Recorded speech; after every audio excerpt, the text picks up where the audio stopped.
শাড়ি পরে সাজুগুজু করে দুই বোন বের হয়েছি ঘুরতে। পকেটে টাকা কম কিন্তু হাসিটা ফুল অন। বোন থাকলে বিলাসিতা লাগে না। সময় খারাপ হতে পারে কিন্তু মন খারাপ না। তো বের হওয়ার সময় দরজা দিচ্ছিলাম, দরজা দিতে যে আমার শাড়ি দরজার ভিতরে আটকায় গেছে। যা করার সেই কাজ।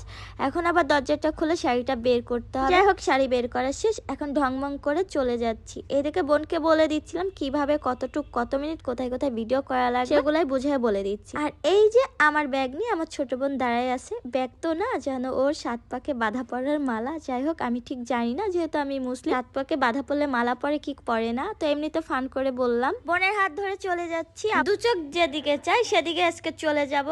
আমাকে কেউ আটকে রাখতে পারবে না, কেউ বাধা দিলেও আমি কারো বাধা শুনবো না। যাই হোক, ঢং করলাম। রাস্তার সামনে চলে আসছি, ভ্যানের জন্য অপেক্ষা করতেছি। দূর, ভ্যান বললে ভুল হবে, প্লেনের জন্য অপেক্ষা করতেছি। প্লেনে ওঠার অনেক স্বপ্ন আছে, জানি না আমি কখনো প্লেনে উঠতে পারবো কিনা। আল্লাহ চাইলে হয়তো বা কখনো আমার স্বপ্ন পূরণ হবে, আমিও ঘুরতে যাব কক্সবাজার বা দেশের বাইরে। ছোট বড় সব মানুষেরই স্বপ্ন থাকে, আমারও স্বপ্ন আছে। আমি জানি না কখন আমার সেই স্বপ্নগুলো পূরণ হবে। যদি কখনো সেই স্বপ্নগুলো পূরণ হয়, অবশ্যই তোমাদের সাথে শেয়ার করব, কারণ তোমরা হলো আমার ভালোবাসার মানুষ, আমার পরিবারের একটা অংশ। তোমরা আমার পরিবার। অনেক কথাই বকবক করে বললাম। আব্বুর কাছ থেকে টাকা নেওয়া শেষ। এখন আমি আমার প্লেনের জন্য দাঁড়ায় আছি, বাট রাস্তায় কোনো প্লেন আসেই না।